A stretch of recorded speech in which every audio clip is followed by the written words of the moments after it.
Esse é o Oficina da História e o assunto de hoje é a ditadura militar no Brasil. Vem, vamos embora, que esperar não é saber.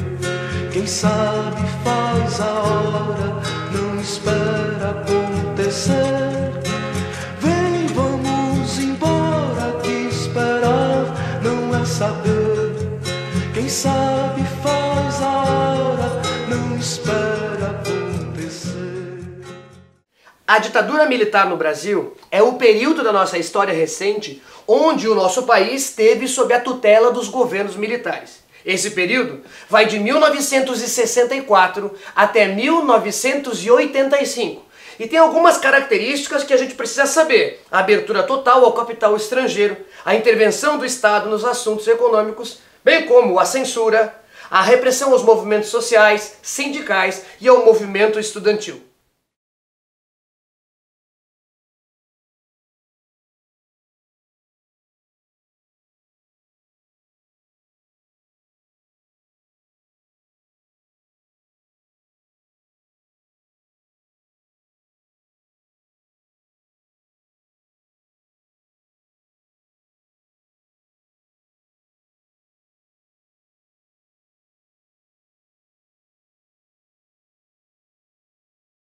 O golpe militar no Brasil, ele é um reflexo da crise política instalada em nosso país desde a renúncia de Jânio Quadros em 1961. As elites e os militares não viam o vice de Jânio, João Goulart, com bons olhos, principalmente pelo seu caráter mais social, pelas suas políticas mais reformistas e mais trabalhistas. O golpe militar ele foi uma resposta das elites mais conservadoras, da igreja, dos militares, diante dessa possível radicalização da nossa política. Quando o regime militar foi instaurado, em 1º de abril de 1964, ele é pautado juridicamente nos atos institucionais. São eles: AI-1. Eleições indiretas para o primeiro presidente, fortalece o poder executivo e suspende a estabilidade dos funcionários públicos. AI-2. Eleições indiretas para presidente e vice, extinção dos partidos políticos e o bipartidarismo, Arena e MDB. AI-3. Eleições indiretas para governador e vice, devendo ser do mesmo partido. AI-4. Dava ao Congresso poderes para aprovar uma nova Constituição. Incorpora os atos 1, 2 e 3, baseado na doutrina de segurança nacional. AI-5. Suspende as garantias constitucionais. Confere ao presidente o poder de intervenção nos municípios e territórios, cassar mandatos do legislativo e decretar o estado de sítio. Antes do golpe militar propriamente dito, tem uma sucessão de fatos que a gente precisa saber para compreender a deflagração do golpe em 1º de abril de 64.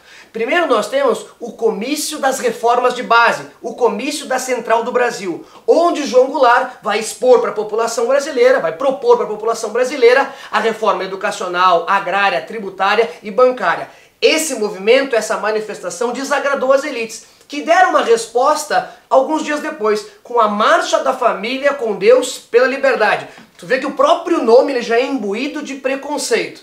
Nessa sucessão de fatos nós temos a manifestação dos marinheiros, lideradas pelo Cabo Anselmo, que exigiam a saída do ministro da Marinha. João Goulart foi lá e trocou o ministro da Marinha. Depois o próprio João Goulart, buscando o apoio dessa baixa oficialidade das Forças Armadas, vai fazer um discurso para os sargentos no Automóvel Clube do Brasil. Essa quebra de hierarquia não foi vista com bons olhos pelos militares, que usaram isso como pretexto para a deflagração do golpe. As tropas começam a se movimentar em Minas Gerais em 31 de março, lideradas pelo general Olímpio Mourão Filho, e o golpe militar se institui oficialmente em 1º de abril de 1964. Para não te esquecer, os militares que governaram o Brasil durante esses 21 anos do regime militar: Castelo Branco, Costa e Silva, Emílio Garrastazu Médici, Ernesto Geisel e Figueiredo. Não te esquece, K-Co-E-F, não te esquece.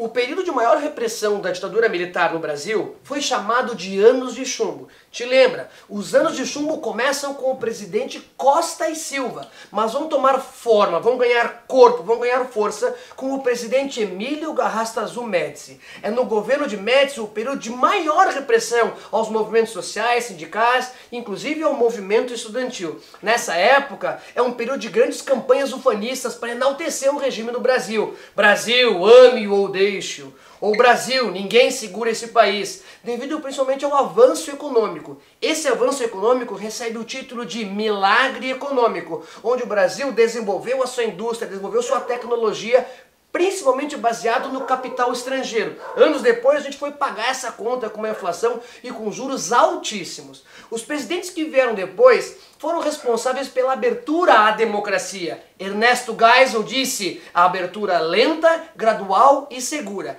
Essa abertura lenta, gradual e segura vai ser responsabilidade do presidente João Batista Figueiredo, principalmente com a lei da anistia, onde os presos políticos passam a voltar para o Brasil, voltam do exílio, e o bipartidarismo, com abertura a novos partidos políticos. O final do regime militar é marcado por uma grande quantidade de manifestações. A principal delas é a campanha das diretas já, em 1984, a Emenda Dante de Oliveira. Te lembra?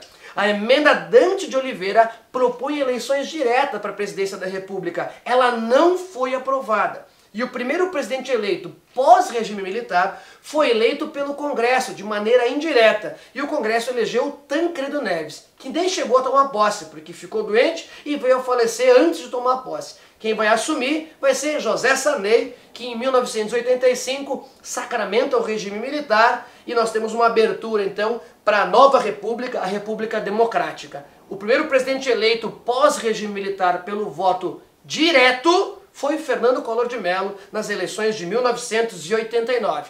Mas esse vai ser assunto para uma próxima aula, para um próximo bate-papo. Fica ligado no Oficina da História. Um abraço.